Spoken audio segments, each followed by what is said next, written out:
ਵਾਹਿਗੁਰੂ ਜੀ ਕਾ ਖਾਲਸਾ ਵਾਹਿਗੁਰੂ ਜੀ ਕੀ ਫਤਿਹ। Welcome once again my dear students in the social science class. In today's video we are going to discuss further topics of the fourth economics chapter, globalization and the Indian economy. Let us start our topic. First we have what is globalization? ਵਿਸ਼ਵੀਕਰਨ ਕੀ ਹੈ। First video part ਵਿੱਚ ਅਸੀਂ globalisation ਦੀ definition read ਕੀਤੀ ਸੀ। ਇੱਥੇ first point ਵਿੱਚ explain ਕੀਤਾ ਗਿਆ ਹੈ ਕਿ ਗਲੋਬਲਾਈਜੇਸ਼ਨ ਇੱਕ ਅਜਿਹਾ ਪ੍ਰੋਸੈਸ ਹੈ ਜਿਸ ਦੇ ਨਾਲ ਵਰਲਡ ਦੇ ਕੰਟਰੀਜ਼ ਆਪਸ ਦੇ ਵਿੱਚ ਜੁੜੇ ਹੋਏ ਨੇ।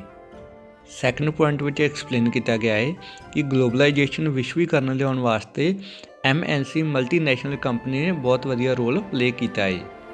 ਥਰਡ ਪੁਆਇੰਟ ਵਿੱਚ ਦੱਸਿਆ ਗਿਆ ਹੈ ਕਿ ਗਲੋਬਲਾਈਜੇਸ਼ਨ ਆਉਣ ਦੇ ਨਾਲ ਜ਼ਿਆਦਾ ਤੋਂ ਜ਼ਿਆਦਾ ਚੀਜ਼ਾਂ, ਗੁੱਡਸ, ਸਰਵਿਸ, ਇਨਵੈਸਟਮੈਂਟ, ਟੈਕਨੋਲੋਜੀ ਇੱਕ ਕੰਟਰੀ ਤੋਂ ਦੂਸਰੇ ਕੰਟਰੀ ਵਿੱਚ ਪਹੁੰਚੀਆਂ ਨੇ। ਫੋਰਥ ਪੁਆਇੰਟ ਵਿੱਚ ਐਕਸਪਲੇਨ ਕੀਤਾ ਗਿਆ ਹੈ ਕਿ ਗਲੋਬਲਾਈਜੇਸ਼ਨ ਆਉਣ ਦੇ ਨਾਲ ਓਨਲੀ ਥਿੰਗਸ ਇੱਕ ਕੰਟਰੀ ਤੋਂ ਦੂਸਰੇ ਕੰਟਰੀ ਵਿੱਚ ਮੂਵ ਨਹੀਂ ਹੋਈਆਂ, ਹਿਊਮਨ ਬੀਇੰਗ ਦੀ ਮੂਵਮੈਂਟ, ਮਾਈਗ੍ਰੇਸ਼ਨ ਰੇਟ ਵਿੱਚ ਵੀ ਵਾਧਾ ਹੋਇਆ ਹੈ। ਮਤਲਬ ਕਿ ਪਹਿਲਾਂ ਪੁਰਾਣੇ ਸਮੇਂ ਤੋਂ ਜ਼ਿਆਦਾ ਇਸ ਸਮੇਂ ਦੇ ਵਿੱਚ ਪੀਪਲਸ ਨੇ ਫੋਰਨ ਕੰਟਰੀ ਵਿੱਚ ਜਾਣਾ ਸ਼ੁਰੂ ਕਰ ਦਿੱਤਾ ਹੈ। ਲਾਸਟ ਪੁਆਇੰਟ ਵਿੱਚ ਐਕਸਪਲੇਨ ਕੀਤਾ ਗਿਆ ਹੈ ਕਿ ਸਿਰਫ ਗਲੋਬਲਾਈਜੇਸ਼ਨ ਦਾ ਕਰਕੇ ਹੀ ਵਿਸ਼ਵ ਦੇ ਕੁਝ ਰੀਜਨਸ, ਇਲਾਕੇ ਲਾਸਟ ਡਿਕੇਡਸ ਵਿੱਚ ਕੁਝ ਹੀ ਦਹਾਕਿਆਂ ਦੇ ਵਿੱਚ ਇੱਕ ਦੂਸਰੇ ਦੇ ਨੇੜੇ ਆਏ ਹਨ। ਨੈਕਸਟ ਸਾਡੇ ਕੋਲ ਆ ਜਾਂਦਾ ਹੈ ਫੈਕਟਰ ਰਿਸਪੌਂਸੀਬਲ ਫਾਰ ਗਲੋਬਲਾਈਜੇਸ਼ਨ, ਕਿ ਗਲੋਬਲਾਈਜੇਸ਼ਨ ਨੂੰ ਲਿਆਉਣ ਵਾਸਤੇ ਕਿਹੜੇ ਕਾਰਨ ਜ਼ਿੰਮੇਵਾਰ ਨੇ। ਫਸਟ ਪੁਆਇੰਟ ਸਾਡੇ ਕੋਲ ਆ ਜਾਂਦਾ ਹੈ technology. Second development in telecommunication, computer, internet etcetera. First we will discuss technology. Technology ਇੱਕ ਸਾਇੰਟੀਫਿਕ ਨੌਲੇਜ ਹੈ ਜਿਸ ਦੇ ਨਾਲ ਅਸੀਂ ਆਪਣੀਆਂ ਨੀਡਸ ਪੂਰੀਆਂ ਕਰਦੇ ਹਾਂ। ਅੱਜ ਅਸੀਂ ਆਪਣੇ ਸਰਾਊਂਡਿੰਗ ਏਰੀਆ ਦੇ ਵਿੱਚ ਔਰ ਵਰਲਡ ਦੇ ਵਿੱਚ ਜੋ bikes, television, internet, computer, laptop, mobile phone, trains, aeroplane ਜਾਂ ਆਪਣੇ ਕੰਫਰਟ ਵਾਸਤੇ ਬਣੀਆਂ ਹੋਰ ਥਿੰਗਸ ਦੇਖਦੇ ਹਾਂ ਤਾਂ ਸਾਨੂੰ ਪਤਾ ਹੋਣਾ ਚਾਹੀਦਾ ਕਿ ਇਹ ਸਾਰਾ ਕੁਝ ਟੈਕਨੋਲੋਜੀ ਦਾ ਹੀ ਰਿਜ਼ਲਟ ਹੈ। ਮਤਲਬ ਕਿ ਇਹ ਸਾਰਾ ਕੁਝ ਸਾਨੂੰ ਟੈਕਨੋਲੋਜੀ ਨੇ ਹੀ ਦਿੱਤਾ ਹੈ। ਫਸਟ ਪੁਆਇੰਟ ਵਿੱਚ ਐਕਸਪਲੇਨ ਕੀਤਾ ਗਿਆ ਹੈ ਕਿ ਟੈਕਨੋਲੋਜੀ ਦੇ ਵਿੱਚ ਜੋ ਇੰਪਰੂਵਮੈਂਟਸ ਹੋਈਆਂ ਨੇ, ਸੁਧਾਰ ਹੋਏ ਨੇ, ਉਹ ਇੱਕ ਵੱਡਾ ਫੈਕਟਰ ਹੈ ਜਿਸ ਦੇ ਨਾਲ ਗਲੋਬਲਾਈਜੇਸ਼ਨ ਦੇ ਪ੍ਰੋਸੈਸ ਦੇ ਵਿੱਚ ਤੇਜ਼ੀ ਆਈ ਹੈ।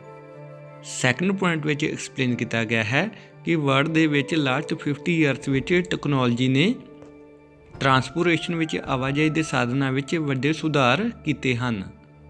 ਲਾਸਟ ਪੁਆਇੰਟ ਵਿੱਚ ਐਕਸਪਲੇਨ ਕੀਤਾ ਗਿਆ ਹੈ ਕਿ ਟਰਾਂਸਪੋਰਟੇਸ਼ਨ ਦੇ ਵਿੱਚ ਟੈਕਨੋਲੋਜੀ ਨੇ ਜੋ ਇੰਪਰੂਵਮੈਂਟਸ ਕੀਤੀਆਂ ਨੇ ਉਸ ਦੇ ਰਿਜ਼ਲਟ ਵਜੋਂ ਥਿੰਗਸ ਨੂੰ ਇੱਕ ਕੰਟਰੀ ਤੋਂ ਦੂਸਰੀ ਕੰਟਰੀ ਦੇ ਵਿੱਚ ਫਾਸਟ ਵੇ ਦੇ ਨਾਲ ਜਲਦੀ ਪਹੁੰਚਾਇਆ ਜਾਂਦਾ ਹੈ ਔਰ ਇਸ ਦੀ ਕੋਸਟ ਤੇ ਖਰਚ ਵੀ ਘੱਟ ਆਉਂਦਾ ਹੈ। ਜਦੋਂ ਟਰਾਂਸਪੋਰਟੇਸ਼ਨ ਵਿੱਚ ਅਜਿਹੀ ਇੰਪਰੂਵਮੈਂਟ ਨਹੀਂ ਸੀ ਹੋਈ, ਉਸ ਸਮੇਂ vegetable, fruits, milk product etcetera ਚੀਜ਼ਾਂ ਟਰਾਂਸਪੋਰਟ ਫੋਰਨ ਕੰਟਰੀ ਨੂੰ ਨਹੀਂ ਸੀ ਕੀਤੀਆਂ ਜਾਂਦੀਆਂ, ਕਿਉਂਕਿ ਅਜਿਹੀਆਂ ਥਿੰਗਸ ਅਗਰ ਸ਼ਿਪ 'ਤੇ ਰਾਹੀਂ ਟਰਾਂਸਪੋਰਟ ਕੀਤੀਆਂ ਜਾਣ ਤਾਂ ਉਹਨਾਂ ਨੂੰ ਕਾਫੀ ਸਮਾਂ ਲੱਗ ਜਾਂਦਾ ਸੀ। ਇਹ ਚੀਜ਼ਾਂ ਰਸਤੇ ਦੇ ਵਿੱਚ ਹੀ ਖਰਾਬ ਹੋ ਜਾਂਦੀਆਂ ਸਨ। ਪਰ ਅੱਜ ਕੱਲ੍ਹ ਟਰਾਂਸਪੋਰਟੇਸ਼ਨ ਦੇ ਮੀਨਸ ਕਾਫੀ ਫਾਸਟ ਹੈ, ਇਸ ਕਰਕੇ ਹਰੇਕ ਥਿੰਗਸ ਨੂੰ ਟਰਾਂਸਪੋਰਟ ਕਰਨਾ ਈਜ਼ੀ ਹੋ ਗਿਆ ਹੈ। ਸੈਕੰਡ ਸਾਡੇ ਕੋਲ ਆ ਜਾਂਦੇ development in telecommunication, computer, internet etcetera.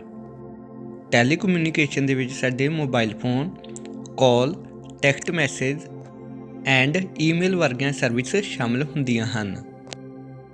First point ਵਿੱਚ ਐਕਸਪਲੇਨ ਕੀਤਾ ਗਿਆ ਹੈ ਕਿ ਟੈਲੀਕਮਿਊਨੀਕੇਸ਼ਨ, ਇੰਟਰਨੈਟ, ਕੰਪਿਊਟਰ ਦੇ ਵਿਕਾਸ ਦੇ ਨਾਲ ਗਲੋਬਲਾਈਜੇਸ਼ਨ ਦੇ ਪ੍ਰੋਸੈਸ ਨੂੰ ਬਿਗ ਬੂਸਟ ਮੀਨਸ ਵੱਡਾ ਹੁਲਾਰਾ ਮਿਲਿਆ ਹੈ। ਸੈਕੰਡ ਪੁਆਇੰਟ ਵਿੱਚ ਐਕਸਪਲੇਨ ਕੀਤਾ ਗਿਆ ਹੈ ਕਿ ਮਾਡਰਨ ਫੈਸਿਲਿਟੀ ਦਾ ਕਰਕੇ ਹੀ ਇਹ ਪੋਸੀਬਿਲਿਟੀ ਹੋਈ ਹੈ ਕਿ ਇਨਸਟੈਂਟਲੀ ਅਸੀਂ ਐਟ ਏ ਟਾਈਮ ਕੋਈ ਵੀ ਇਨਫੋਰਮੇਸ਼ਨ ਰਿਸੀਵ ਜਾਂ ਸੈਂਡ ਕਰ ਸਕਦੇ ਹਾਂ।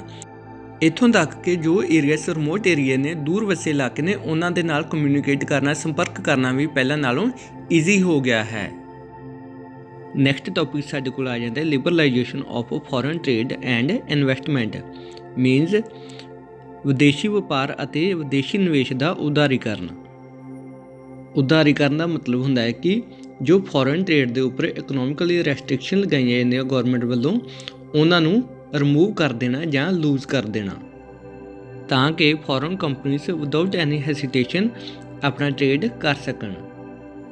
ਫਸਟ ਪੁਆਇੰਟ ਲਿਬਰਲਾਈਜੇਸ਼ਨ ਦੇ ਵਿੱਚ ਇਹੀ ਡੈਫੀਨੇਸ਼ਨ ਐਕਸਪਲੇਨ ਕੀਤੀ ਗਈ ਹੈ ਕਿ ਕੰਟਰੀ ਦੀ ਗੌਰਮੈਂਟ ਵੱਲੋਂ ਫੋਰਨ ਕੰਪਨੀਆਂ ਦੇ ਉੱਪਰ ਜੋ ਰੈਸਟ੍ਰਿਕਸ਼ਨ ਨੇ ਉਹਨਾਂ ਨੂੰ ਰਿਮੂਵ ਕਰਕੇ ਫੋਰਨ ਕੰਪਨੀ ਨੂੰ ਆਪਣਾ ਬਿਜ਼ਨਸ ਸਟਾਰਟ ਕਰਨ ਦੀ ਪਰਮਿਸ਼ਨ ਦੇ ਦੇਣਾ। ਸੈਕੰਡ ਪੁਆਇੰਟ ਸਾਡੇ ਕੋਲ ਆ ਜਾਂਦੇ ਟ੍ਰੇਡ ਬੈਰੀਅਰ, ਮੀਨਿੰਗ ਵਪਾਰ ਦੀਆਂ ਰੁਕਾਵਟਾਂ। ਟ੍ਰੇਡ ਦੇ ਵਿੱਚ ਰੁਕਾਵਟਾਂ ਕਿਹੋ ਜਿਹੀਆਂ ਹੁੰਦੀਆਂ ਨੇ ਕਿ ਅਗਰ ਕਿਸੇ ਕੰਟਰੀ ਦੀ ਗੌਰਮੈਂਟ ਆਪਣੀ ਕੰਟਰੀ ਵਿੱਚ ਫੋਰਨ ਕੰਪਨੀ ਨੂੰ ਵਪਾਰ ਕਰਨ ਤੋਂ ਰੋਕ ਦੇਵੇ ਜਾਂ ਆਪਣੀ ਕੰਟਰੀ ਵਿੱਚ ਫੋਰਨ ਕੰਟਰੀ ਤੋਂ ਆਉਣ ਵਾਲੀਆਂ ਥਿੰਗਸ ਦੇ ਉੱਪਰ ਇੰਪੋਰਟ ਦੇ ਉੱਪਰ ਜ਼ਿਆਦਾ ਟੈਕਸ ਲਗਾ ਦੇਵੇ ਤਾਂ ਇਸ ਨੂੰ ਅਸੀਂ ਟ੍ਰੇਡ ਬੈਰੀਅਰ ਆਖਦੇ ਹਾਂ।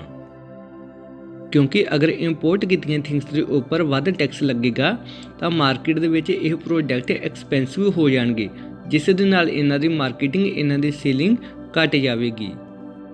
ਗੌਰਮੈਂਟ ਵੱਲੋਂ ਟ੍ਰੇਡ ਬੈਰੀਅਰ ਦਾ ਯੂਜ਼ ਆਪਣੀ ਕੰਟਰੀ ਵਿੱਚ ਇੰਪੋਰਟ ਕੀਤੇ ਸਮਾਨ ਦੀ ਕੁਆਂਟੀਟੀ ਇਨਕਰੀਜ਼ ਜਾਂ ਡਿਕਰੀਜ਼ ਕਰਨ ਵਾਸਤੇ ਕੀਤੀ ਜਾਂਦੀ ਹੈ। ਅਸੀਂ ਲਾਸਟ ਪੇਜਿਸ 'ਤੇ ਇੱਕ ਐਗਜ਼ਾਮਪਲ ਰੀਡ ਕੀਤੀ ਸੀ ਚਾਈਨੀਜ਼ ਟੋਇਜ਼ ਦੀ, ਕਿ ਚਾਈਨੀਜ਼ ਟੋਇਜ਼ ਚੀਪ ਹੋਣ ਦਾ ਕਰਕੇ ਇੰਡੀਅਨ ਮਾਰਕੀਟ ਦੇ ਵਿੱਚ ਇਹਨਾਂ ਦੀ ਕਾਫੀ ਡਿਮਾਂਡ ਹੈ। ਇਹਨਾਂ ਦੇ ਚੀਪ ਹੋਣ ਦਾ ਕਾਰਨ ਇਹ ਹੈ ਕਿ ਜਦੋਂ ਇਹ ਇੰਡੀਆ ਦੇ ਵਿੱਚ ਇੰਪੋਰਟ ਕੀਤੇ ਜਾਂਦੇ ਨੇ ਤਾਂ ਇਹਨਾਂ ਦੇ ਉੱਪਰ ਹੈਵੀ ਡਿਊਟੀ, ਕੋਈ ਜ਼ਿਆਦਾ ਟੈਕਸ ਨਹੀਂ ਲੱਗਦਾ।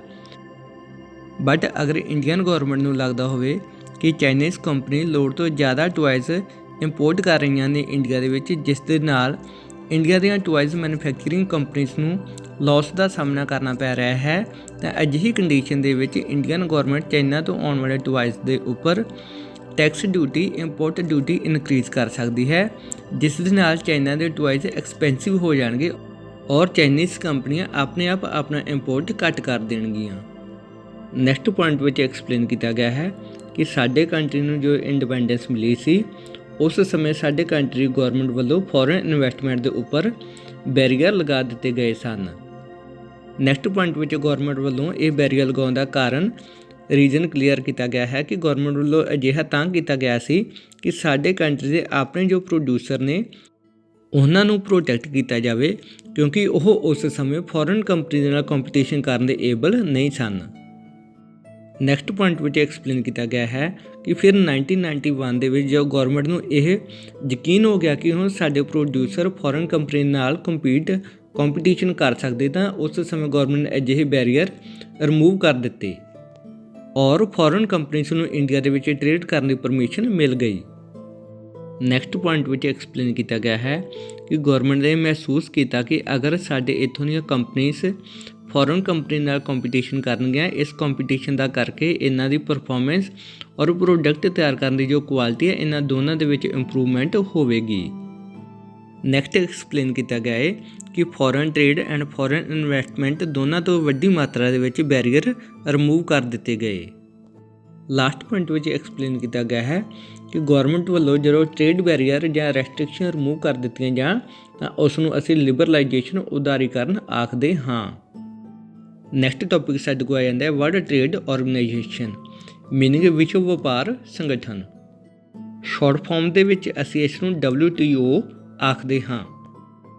WTO ਇੱਕ ਅਜਿਹਾ ਸੰਗਠਨ ਹੈ ਜੋ ਕਿ ਵਰਲਡ ਦੇ ਵਿੱਚ ਟ੍ਰੇਡ ਦੇ ਨਾਲ ਸੰਬੰਧਿਤ ਜਿੰਨੇ ਵੀ ਰੂਲ ਬਣਾਏ ਜਾਂਦੇ ਨੇ ਇਹਨਾਂ ਦੇ ਨਾਲ ਡੀਲ ਕਰਦੀ ਹੈ। ਨੈਕਸਟ ਪੁਆਇੰਟ ਵਿੱਚ ਇਸ ਦਾ ਏਮ ਐਕਸਪਲੇਨ ਕੀਤਾ ਗਿਆ ਹੈ ਕਿ WTO ਦਾ ਏਮ ਇਹੀ ਹੈ ਕਿ ਵਰਲਡ ਦੇ ਵਿੱਚ ਕੋਈ ਵੀ ਨੇਸ਼ਨ ਅਜਿਹੇ ਰੂਲਸ ਨਾ ਬਣਾਵੇ ਜਿਹਦੇ ਨਾਲ ਟ੍ਰੇਡ ਦੇ ਵਿੱਚ ਰੁਕਾਵਟਾਂ ਆਉਣ। ਇਸ ਦਾ ਮੇਨ ਮਕਸਦ ਇਹੀ ਹੈ ਕਿ ਵਰਲਡ ਦੇ ਵਿੱਚ ਸਾਰੇ ਨੇਸ਼ਨਸ ਟ੍ਰੇਡ ਵਾਸਤੇ ਲਿਬਰਲਾਈਜੇਸ਼ਨ ਦੀ ਪਾਲਿਸੀ ਨੂੰ ਫੋਲੋ ਕਰਨ। ਨੈਕਸਟ ਪੁਆਇੰਟ ਵਿੱਚ ਐਕਸਪਲੇਨ ਕੀਤਾ ਗਿਆ ਹੈ ਕਿ ਭਾਵੇਂ WTO ਇਹ ਸਮਝਦਾ ਹੈ ਕਿ ਵਰਲਡ ਦੇ ਵਿੱਚ ਫ੍ਰੀ ਟ੍ਰੇਡ, ਨਿਰਪੱਖ ਵਪਾਰ ਕੀਤਾ ਜਾਵੇ, ਪਰ ਅਸਲੀਅਤ ਦੇ ਵਿੱਚ ਜੋ ਡਿਵੈਲਪਡ ਕੰਟਰੀਜ਼ ਨੇ ਉਹਨਾਂ ਦੇ ਵੱਲੋਂ ਨਜਾਇਜ਼ ਤਰੀਕੇ ਦੇ ਨਾਲ ਟ੍ਰੇਡ ਬੈਰੀਅਰ ਲਗਾਏ ਜਾਂਦੇ ਨੇ। ਨੈਕਸਟ ਪੁਆਇੰਟ ਵਿੱਚ ਐਕਸਪਲੇਨ ਕੀਤਾ ਗਿਆ ਹੈ ਕਿ ਡਿਵੈਲਪਡ ਕੰਟਰੀਜ਼ ਵੱਲੋਂ ਨਜਾਇਜ਼ ਤਰੀਕੇ ਦੇ ਨਾਲ ਟ੍ਰੇਡ ਬੈਰੀਅਰ ਲਗਾ ਦਿੱਤੇ ਜਾਂਦੇ ਨੇ, ਬਟ ਡਿਵੈਲਪਿੰਗ ਕੰਟਰੀਜ਼ ਜੋ ਕੰਟਰੀਜ਼ ਅਜੇ ਵਿਕਾਸ ਕਰ ਰਹੇ ਨੇ ਉਹਨਾਂ ਨੂੰ WTO ਦੇ ਰੂਲ ਫੋਲੋ ਕਰਨ ਵਾਸਤੇ ਮਜਬੂਰ ਕੀਤਾ ਜਾਂਦਾ ਹੈ। ਅਜਿਹੀ ਕੰਡੀਸ਼ਨ ਦੇ ਵਿੱਚ ਫਿਰ WTO ਦੇ ਉੱਪਰ ਵੀ ਇਲਜ਼ਾਮ ਲੱਗਦੇ ਨੇ ਕਿ ਇਹ ਫੇਅਰ ਵੇ ਦੇ ਨਾਲ ਵਰਕ ਨਹੀਂ ਕਰਦਾ, ਇਹ ਡਿਵੈਲਪਡ ਕੰਟਰੀਜ਼ ਦੀ ਸਾਈਡ ਲੈਂਦਾ ਹੈ। ਵਰਲਡ ਦੇ ਕੰਟਰੀਜ਼ WTO ਤੋਂ ਉਮੀਦ ਕਰਦੇ ਹਨ ਕਿ ਇਸ ਵੱਲੋਂ ਜੋ ਲਿਬਰਲਾਈਜੇਸ਼ਨ ਦੀ ਪਾਲਿਸੀ ਅਪਣਾਈ ਗਈ ਹੈ ਉਸ ਨੂੰ ਡਿਵੈਲਪਡ ਐਂਡ ਡਿਵੈਲਪਿੰਗ ਕੰਟਰੀਜ਼ ਸਾਰੇ ਇਕੁਅਲ ਹੀ ਫੋਲੋ ਕਰਨ। ਨੈਕਸਟ ਟੌਪਿਕ ਸਾਡੇ ਕੋਲ ਆ ਜਾਂਦਾ ਹੈ impact of globalisation in India, ਵਿਸ਼ਵੀਕਰਨ ਦਾ ਇੰਡੀਆ ਦੇ ਵਿੱਚ ਕੀ ਅਸਰ ਹੋਇਆ ਹੈ। ਇਸ ਟਾਈਟਲ ਦੇ ਅੰਡਰ ਫਸਟ ਪੁਆਇੰਟ ਸਾਡੇ ਕੋਲ ਆਉਂਦਾ ਹੈ ਕੰਜ਼ਿਊਮਰ, ਗ੍ਰਾਹਕ। ਕੰਜ਼ਿਊਮਰ ਦੇ ਫਸਟ ਪੁਆਇੰਟ ਵਿੱਚ ਐਕਸਪਲੇਨ ਕੀਤਾ ਗਿਆ ਹੈ ਕਿ ਗਲੋਬਲਾਈਜੇਸ਼ਨ ਦਾ ਕਰਕੇ ਜੋ ਪ੍ਰੋਡਿਊਸਿੰਗ ਕੰਪਨੀਆਂ ਦੇ ਵਿਚਕਾਰ ਕੰਪੀਟੀਸ਼ਨ ਪੈਦਾ ਹੋਇਆ ਹੈ, ਉਸ ਕੰਪੀਟੀਸ਼ਨ ਦਾ ਐਡਵਾਂਟੇਜ ਗ੍ਰਾਹਕ ਨੂੰ, ਕੰਜ਼ਿਊਮਰ ਨੂੰ ਹੋਇਆ ਹੈ। ਸੈਕੰਡ ਪੁਆਇੰਟ ਵਿੱਚ ਐਕਸਪਲੇਨ ਕੀਤਾ ਗਿਆ ਹੈ ਕਿ ਬਹੁਤ ਸਾਰੇ ਪ੍ਰੋਡਕਟ ਦੀ ਇੰਪਰੂਵਡ ਕੁਆਲਿਟੀ ਔਰ ਲੋ ਪ੍ਰਾਈਸ ਦਾ ਗ੍ਰਾਹਕ ਆਨੰਦ ਲੈ ਸਕਦੇ ਨੇ। ਮਤਲਬ ਕਿ ਮਾਰਕੀਟ ਦੇ ਵਿੱਚ ਜੋ ਕੰਜ਼ਿਊਮਰ ਕੋਈ ਥਿੰਗ ਬਾਏ ਕਰਨ ਜਾਂਦਾ ਹੈ, ਖਰੀਦਣ ਜਾਂਦਾ ਹੈ, ਉਸਦੇ ਕੋਲ ਬਹੁਤ ਸਾਰੀਆਂ ਚੋਇਸ ਅਵੇਲੇਬਲ ਹੁੰਦੀਆਂ ਨੇ। ਇੱਕ ਹੀ ਪ੍ਰੋਡਕਟ ਨੂੰ ਵੱਖ-ਵੱਖ ਕੰਪਨੀਆਂ ਵੱਲੋਂ ਤਿਆਰ ਕੀਤਾ ਹੁੰਦਾ ਹੈ ਔਰ ਇਸ ਦੀ ਕੋਸਟ ਵੀ ਜਿਹੜੀ ਅਲੱਗ-ਅਲੱਗ ਹੁੰਦੀ ਹੈ ਔਰ ਇਸ ਤਰ੍ਹਾਂ ਗ੍ਰਾਹਕ ਨੂੰ ਆਪਣੀ ਲੋ ਪ੍ਰਾਈਸ 'ਤੇ ਕੋਈ ਵੀ ਥਿੰਗ ਬਾਏ ਕਰਨ ਦਾ ਮੌਕਾ ਮਿਲ ਜਾਂਦਾ ਹੈ। ਨੈਕਸਟ ਪੁਆਇੰਟ ਵਿੱਚ ਐਕਸਪਲੇਨ ਕੀਤਾ ਗਿਆ ਹੈ ਕਿ ਗਲੋਬਲਾਈਜੇਸ਼ਨ ਦਾ ਕਰਕੇ ਲੋ ਪ੍ਰਾਈਸ 'ਤੇ ਹਾਈ ਕੁਆਲਿਟੀ ਦੀਆਂ ਥਿੰਗਸ ਪ੍ਰਾਪਤ ਹੋਣ ਦਾ ਕਰਕੇ ਇੰਡੀਆ ਦੇ ਪੀਪਲ ਦਾ ਲਿਵਿੰਗ ਸਟੈਂਡਰਡ ਹਾਈ ਹੋਇਆ ਹੈ। ਨੈਕਸਟ ਸਾਡੇ ਕੋਲ ਆ ਜਾਂਦਾ ਹੈ ਪ੍ਰੋਡਿਊਸਰ, ਕਿ ਜੋ ਸਮਾਨ ਤਿਆਰ ਕਰਨ ਵਾਲੇ ਪ੍ਰੋਡਿਊਸਰ ਨੇ, ਉਤਪਾਦਕ ਨੇ, ਉਹਨਾਂ ਦੇ ਉੱਪਰ ਗਲੋਬਲਾਈਜੇਸ਼ਨ ਦਾ ਕੀ ਅਸਰ ਹੋਇਆ ਹੈ।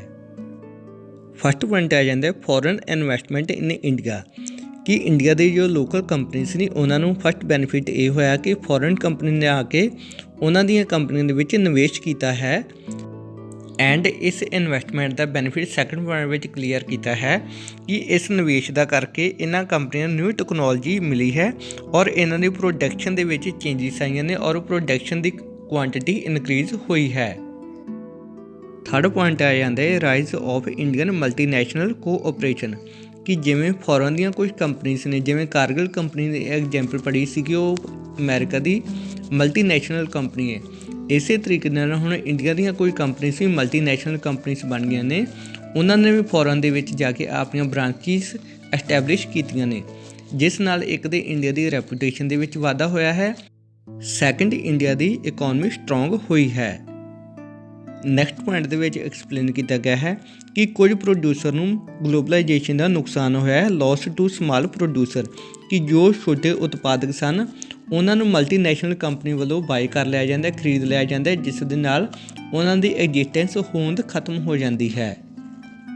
ਲਾਸਟ ਪੁਆਇੰਟ ਆ ਜਾਂਦਾ ਇੰਪਲੋਇਮੈਂਟ ਓਪਰਚੁਨਿਟੀਜ਼, ਕਿ ਗਲੋਬਲਾਈਜੇਸ਼ਨ ਦੇ ਨਾਲ ਇੰਪਲੋਇਮੈਂਟ ਰੁਜ਼ਗਾਰ ਦੇ ਮੌਕੇ ਜ਼ਿਆਦਾ ਵੱਧ ਗਏ ਨੇ।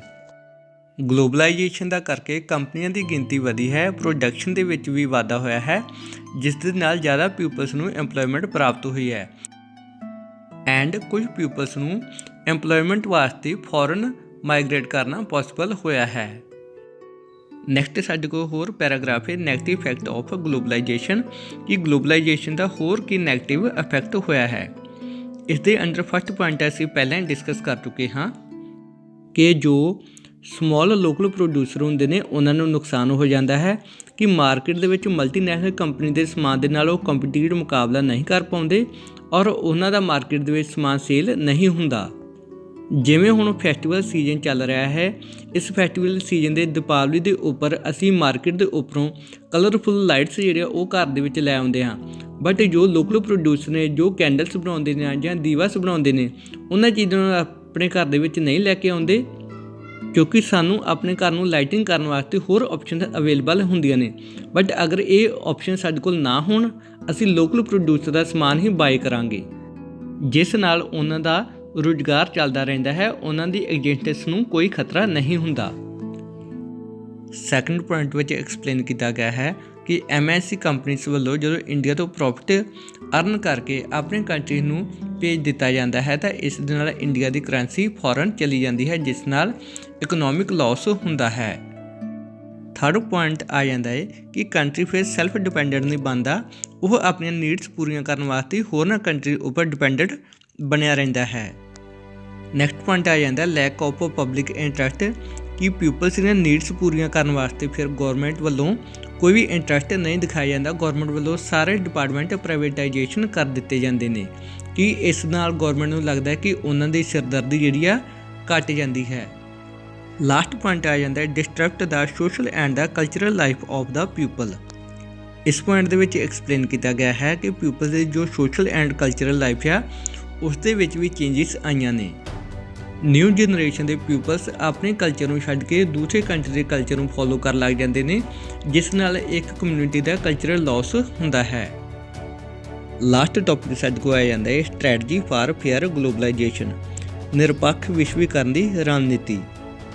ਇਸ ਪੈਰਾਗ੍ਰਾਫ ਦੇ ਅੰਦਰ ਐਕਸਪਲੇਨ ਕੀਤਾ ਗਿਆ ਹੈ ਕਿ ਗਲੋਬਲਾਈਜੇਸ਼ਨ ਦੇ ਬੈਨੀਫਿਟਸ ਨੂੰ ਕਿਵੇਂ ਇਨਕਰੀਜ਼ ਕੀਤਾ ਜਾ ਸਕਦਾ ਹੈ।